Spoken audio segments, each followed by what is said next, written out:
Hey guys, welcome back to Room Schoolhouse, where we're looking at some stuff historically, but looking culturally with all that's been going on in California. We have many friends that are pastors out there, some of the protests, some of the fines that are being threatened. People can't even go to church anymore because that might be a problem, although it's okay to go get your pot, right? It's okay to go to the liquor store. There's a lot of things that are okay. Yeah, you can protest, but you just can't gather together to worship God. I mean, they're being threatened with, some of them even being threatened with being taken off to jail. The government, the cities are suing churches. Some of the places are threatening to cut off power and electricity to the church building if people dare question the authority of the state to go worship God in one of the churches. I mean, it's incredible to see this happening in America. Yeah, so this is kind of a throwback to 1776, or really 74 or 75, because you can go through this.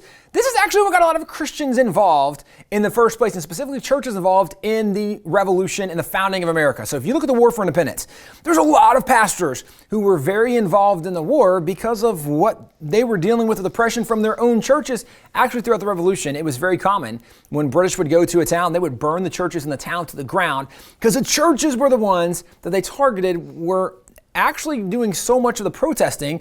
And in some cases, it wasn't as peaceful because once the war began, there were many pastors very active and involved in the war. But if you back up to the very first shot heard around the world, it actually was from the church of the Reverend Jonas Clark. This is the sermon from Pastor Jonas Clark. Lexington Green, where the shot heard around the world happened on April 19th, 1775, all the way back, that was his men from his church who were there. There were roughly 70 plus men opposing more than 700 British. In fact, Jonas Clark, and his writing said he counted more than 800. So there was a lot of men, is what we know. They were vastly outnumbered. And Jonas Clark, when he was questioned about his men standing up and would they have the gumption and the fortitude, could they do this? He said, I've been training them for decades for this moment. And if you've looked through the history of his life, he really had. He was the guy who encouraged the troops to go out. It was actually an elder, a deacon from his church, who goes out as a commanding officer of the men there. What you see historically is pastors so often were standing up to the tyranny and oppression that were around them and saying, we're not going to let this happen. We're going to put a stop to it. Jonas Clark is just one of dozens of pastors you can easily point to because their stories are very well recorded, very well known. Another great pastor is this guy right here. His name is Reverend James Caldwell, and kind of similar to Jonas Clark, once the war started, he very much got involved. This is a letter by him. You can see his picture here, but he actually led men in battle throughout the Revolutionary War, and his life encountered many tragedies, but one of my favorite stories with James Caldwell is while he is leading troops in battle, the British are really pushing in on him, and a lot of his men are starting to run out of the necessary equipment that they need in order to fight back. They don't have any wadding for their muskets. And the wadding is, as we've talked about earlier, it's kind of pieces of paper, pieces of cloth that they would stick down into the gun in order to hold and kind of pack together the gunpowder in there, which is very important. And keep the ball from rolling out the end. Exactly. Right? A lot of uses, but it's necessary to have if you're going to be able to fight back. So Caldwell tells the guys, all right, let's retreat back into the town, but he kind of goes ahead of them and gets into the church and grabs a stack full of these. This is a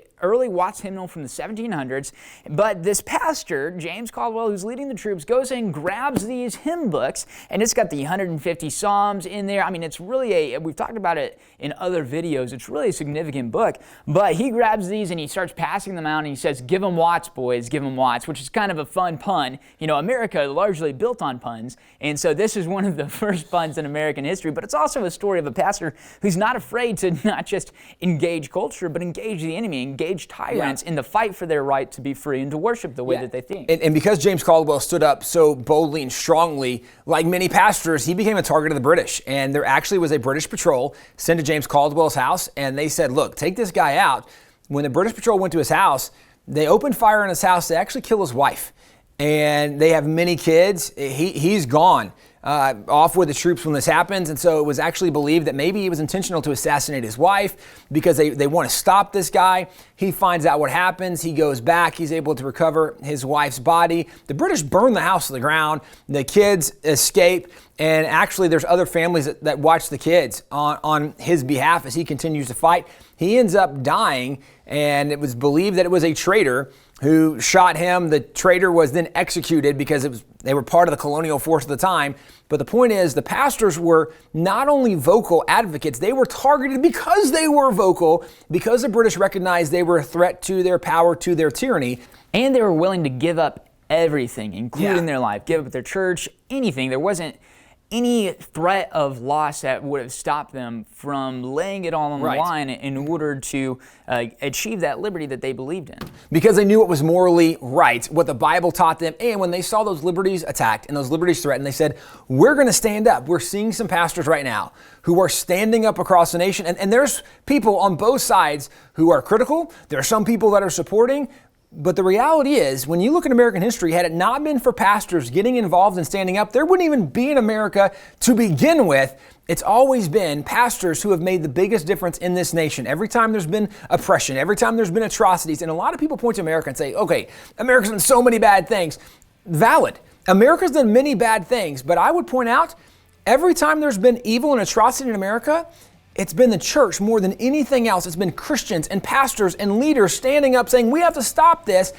And just like we've done throughout our history, now more than ever, we need more pastors and Christians and leaders standing up saying, we need to stop this oppression and tyranny, because one thing that absolutely should be protected always in America is our religious liberty.